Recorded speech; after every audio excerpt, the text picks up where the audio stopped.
We are live from the Toronto Pearson Airport, coming together for the Week 5 weekly recap that you can't live without. Many of you may have thought that there was not going to be a recap this week. The commissioner, 0-5. Would he be disheartened? Traveling to San Antonio, would he be too busy? Recovering post marathon, could he be too sore? But no, no, and no. My commitment to this league and delivering the best quality fantasy football product is absolutely unwavering. So I am here with the weekly recap for week 5, including a new segment sponsored by Expedia. We will be without the waiver recap because I am doing this on Tuesday to accommodate my week schedule. However, I think that there's plenty of goodies packed in store. First, looking at America's games of the week, starting with Mike Vick and Shawnee Cash. The 4-0 Mike Vick team finally flounders with a 74-point performance, and it's Shawnee Cash stringing together his third consecutive win, starting the season 0-2, now asserting himself as a powerhouse in this league after beating the previously undefeated Mike Vick. And it's the Bengals combo of wide receivers, Jamar Chase and T. Higgins, putting up 54 points for Shawnee Cash in a huge 135-point performance. And then our first tie of the year, we had one last year in which I think Merrick may have been involved in. I think he may have tied X-Wing Patriciousness, but fact check me on that. An 89 point tie that came down to Monday Night Football. And it was the Chiefs who came up short for the Grams. They only let up 13 points, which is pretty good defensive performance. However, they had just one interception and one sack, and they are 1 point short of an LA Grams victory. And then the Niners Gold Rush continues to tumble as they take a bad loss, an ugly one, 66-64 to AC Slater, who gets their second win of the season. And this one was also a story defined by Monday Night Football. Travis Kelce, poised for a breakout game, saw Hollywood Brown and Rashee Rice comes up with just 7 points. Now, when I woke up and checked the score mobile, the first thing that I saw was that Patrick Mahomes threw 330 yards. And in my mind, I thought that Travis Kelce for sure came up with the, what, 10 points that were needed for Niners Gold Rush to get their fourth win, and he fell short of that with just 70 yards on 9 receptions. I guess you don't get any fantasy points for fancy lateral passes. Then, looking at Ray Shrem's no flex zone with our flex player of the week, we have Brian Thomas Jr., started by Dick Dicka, bought for just $1. Brian Thomas Jr. now has 11.8 points per game on an absolute massive day. The LSU track star getting it done with an 85-yard receiving touchdown for 5 catches, 122 total yards. He now leads in rookie receiving yards past Odunze, past Marvin Harrison, and past Malik Neighbors. And then our no flex player of the week. Boo-hoo Debo Samuel, a $30 purchase by the Peabody's Pros, came out with 11 receiving yards and 9 rushing yards, good for the CBS one-pointer, an absolute disappointment. Now, looking at some of our top performers of the week, we have Joe Burrow, who didn't see the field. He was benched in favor of Brock Purdy, put up 43 points on Morty's bench, which was almost equivalent to his entire starting roster. Then we have Kirk Cousins, who blew up on Thursday Night Football. Lamar Jackson continues to dominate for Smitty. The second highest paid quarterback behind only Josh Allen has turned out to be the buy of the draft, a $25 acquisition, who has been dominating all year, averaging 28 points per game. Joe Flacco, the journeyman, continues to impress off the bench. It doesn't matter where he is. He finds ways to get it done. And then we have Baker Mayfield, the quarterback that's seemingly not good enough to get on a roster in this team, continues to stay abreast of the top 5 performers of the week. And then at tight end, we have an undrafted free agent picked up by Shawnee Cash, Tucker Kraft, who scores 20 points and looked absolutely dominant against the LA Rams. He refused to be tackled, catching multiple long passes. And then the rookie, Brock Bowers, the sensation, who has been absolutely phenomenal over the last 2 weeks, a $2 acquisition from Merrick, picks up 15. And then we see 2 Ravens tight ends not named Mark Andrews. We have Isaiah Likely with 13 and Charlie Kohler with 12 points, one of which is owned by Luke and the other sits on the waivers. And then we have George Kittle, who's been playing pretty solidly for Stan. An $11 acquisition puts up 12 points. Looking at our receivers and running backs, this week we are at the running back position dominated by UDFA's. Tanks Bigsby seems to have eclipsed Travis Etienne, who now has a shoulder injury, as the lead running back in Jacksonville after a disappointing start to his career. And then it's Kareem Hunt, picked up for $5 on waivers 2 weeks ago by Lucas Lahead, TBD, and he puts up 20 points after Carson Steele had lost his job due to fumbling issues. DeAndre Swift seemingly only needed to be pushed a little bit by Roshan Johnson stealing the goal line work for him to be able to find 17 points. Kyron Williams has been the staple of consistency, 17 points for him for the Rams. And then Rico Dallittle, a bench asset for Shawnee D, now has double-digit points in his last two performances. Josh Jacobs finds the end zone for Peabody's Pros, making it a pretty solid outing for him. Henry, also consistent, a $45 acquisition, who has been no stranger to the top 10 running backs. James Cook, the same, $31, has been solid for Merrick. And Tyrone Tracy, picked up on Sunday by Lutz, however, did not make the starting lineup.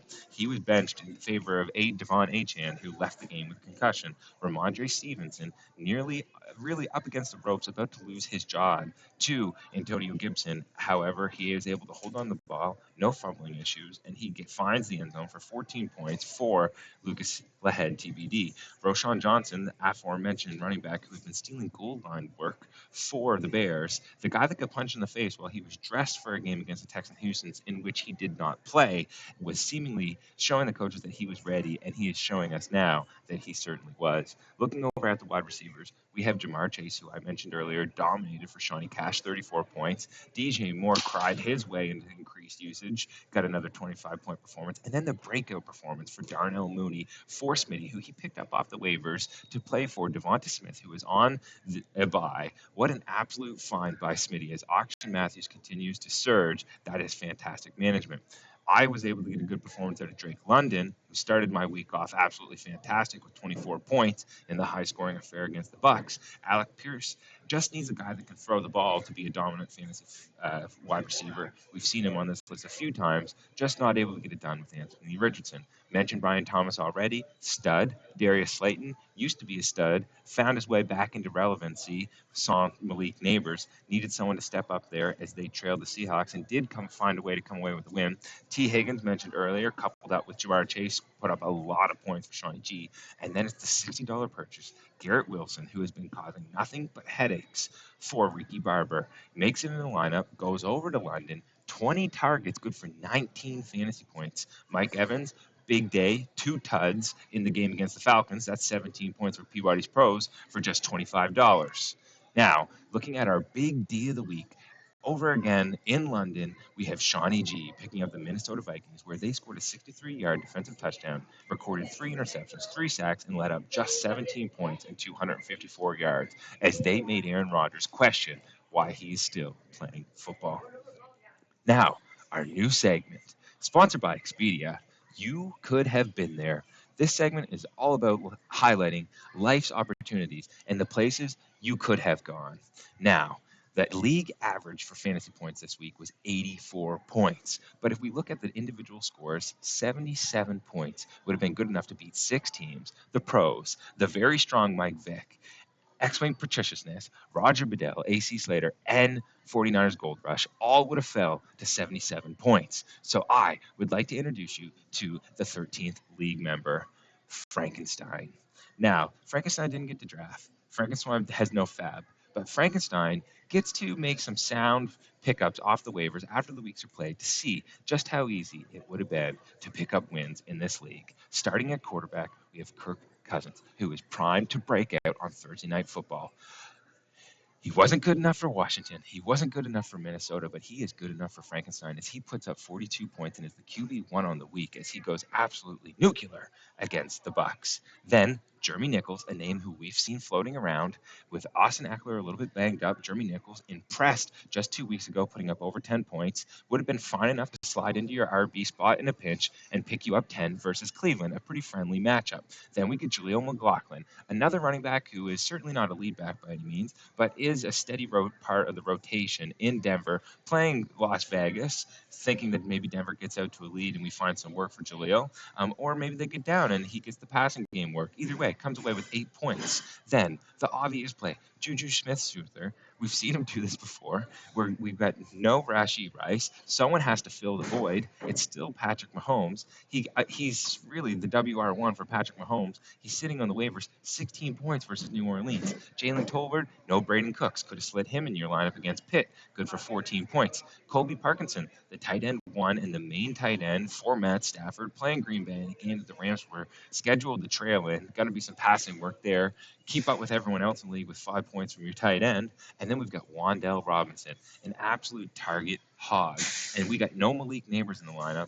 We're going to be down. We're -6.5 going to Seattle. We know we're going to be throwing the ball. 9 points from Wan'Dale in the flex. And then Commanders playing Deshaun Watson. Obviously, that's a great smash spot for the Commanders. 14 points. So, how did Frankenstein do? 118 points. Listen, no more complaining. You could have been there. So, looking ahead at the games to watch, it's still really early. The scoring previews are a little bit skewed. We've got bye weeks. We've got lineup adjustments that need to be made that haven't yet. I'm not going to show you any scores. We're playing all cross-divisional games this week, so I'm going to make sure that I highlight those the best that I can. Starting with Ricky Barber and Dick Ditka. Wanted to highlight this one because we have a Dick Ditka team who has been absolutely doing incredible. They have the #1 coaching rating, and despite being without A.J. Brown and CMC, they have willed their way to 2 consecutive wins. They have also beat Ricky Barber twice now, so he seemingly has his number. And if Dick Ditka could come away with this win, it would do a lot for this franchise. And Ricky Barber is still right in the mix to be a top-tier franchise, but if he starts to lose now, he could fall into the middle of the pack as he looks to get his first win versus Dick Ditka. Looking secondly to the story of two franchises, Niners Gold Rush, who came out 3-0, has now lost 2 consecutive games, and he will take on a surging Auction Matthews team who has won 4 straight. And he has been led all the way by his quarterback, who I mentioned earlier, Lamar Jackson, and a set of really nice running backs in Jordan Mason and Saquon Barkley. He has an absolutely dominant team. Niners Gold Rush has been putting up some stinkers, but he did win their only previous matchup. That's right. In Week 10 of last year, he absolutely crushed Auction Matthews 119-55. Niners Gold Rush will look to recreate that magic this week in Week 6 of 2024. And then we have LA Grams taking on Shawnee Cash. Shawnee Cash, the winner of 3 straight after starting 0-2, another surging franchise, this time led by his receivers and his great defensive pickups. Now, the Grams did win this matchup in style with 138 points last year in Week 4 as they look to set off again, and Shawnee Cash looks to come atop the rankings while the LA Grams look to avoid falling to the bottom. And that's it, folks. That is the end of the weekly recap. Thanks so much for tuning in. If you liked the video, be sure to like the damn video. And I will see you all next week for the Week 6 weekly